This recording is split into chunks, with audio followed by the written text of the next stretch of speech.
Jangan belajar separuh-separuh. Kalau belajar separuh-separuh, kita jadi kata pepatah Melayu, berburu di padang datar dapat kuda belang kaki, berguru kepalang ajar, bagai bunga kembang tak jadi. Kadang-kadang kalau kita belajar mengenai keluarga bahagia, siapa yang paling jahat? Ini cerita umum kat Baghdad. Orang perempuan lah kan biasa. Perempuan tak masuk syurga lah, berderaka pada lelaki, tak cebur syurga lah, apalah. Syumul ni maksudnya kedua-dua benda ni kena diajar. Ada benda, nanti balik Google, type Ustaz Amin pasangan ilmu. Saya pernah bahas satu kuliah tajuknya pasangan ilmu. Ada benda-benda tak boleh diajar separuh-separuh, nampak pincang. Antaranya adalah isteri solehah kena diajar sekali suami soleh. Kalau tidak, orang nampak pincang.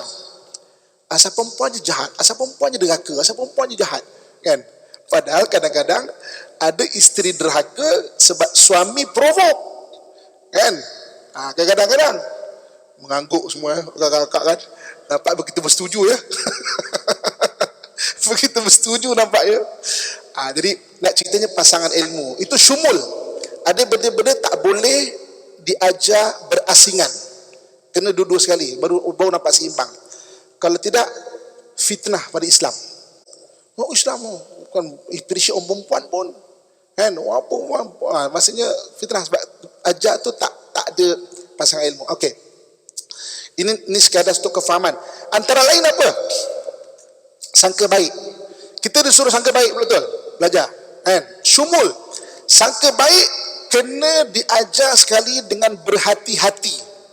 Sebab banyak orang diambil kesempatan atas nama sangka baik. Kan? Dalam ketika zaman Nabi SAW pun, Nabi suruh kita bersangka baik. Sangka baik, jangan sangka buruk. Tapi Nabi ajar ciri orang munafik 3. Kalau nak kenal orang munafik, 3 ciri dia. Bercakap bohong, janji dia murkai, diamanahkan, dia akan khianati amanah itu. Itu ciri orang munafik, bukan orang munafik. Kan? Orang munafik, takrifan dia adalah dia menyembunyikan kekufuran. Ada benda dia tak percaya pada Islam. Ciri-ciri, jangan pula kita kata, Ustaz, suami saya munafik punya orang, Ustaz. Kenapa? Janji anniversary nak ajak berjalan tapi tak jadi. Sian kalau lelaki terkebil-kebil kan. Munafik punya orang.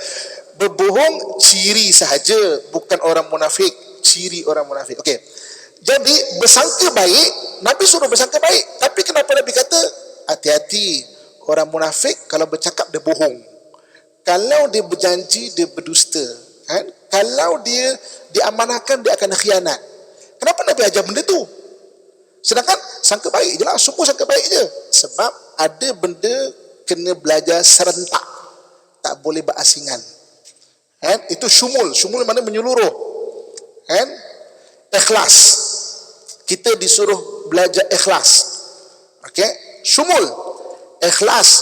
Belajar ikhlas. Tapi ikhlas tidak menafikan hak.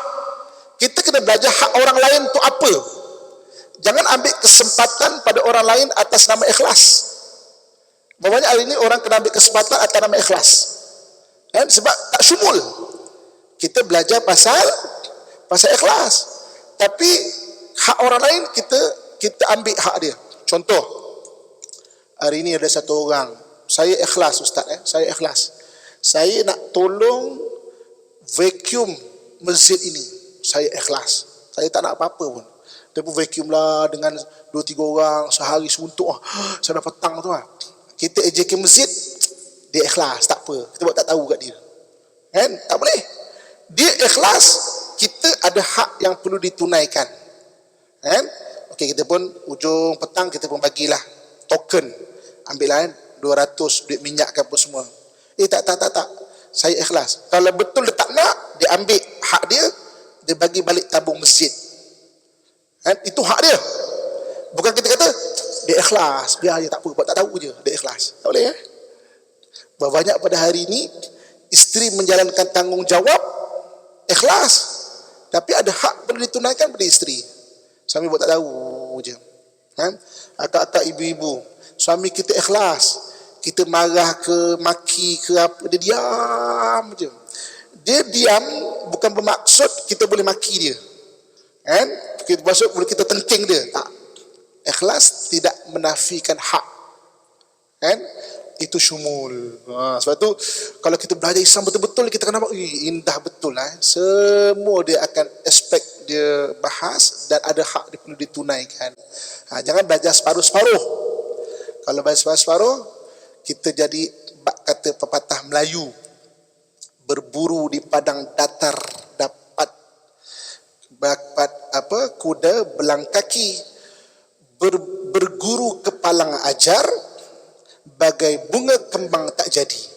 Kan?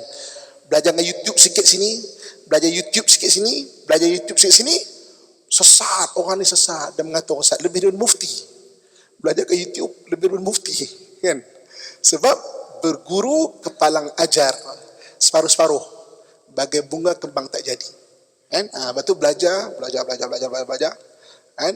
Dan Islam tu syumul. Okey.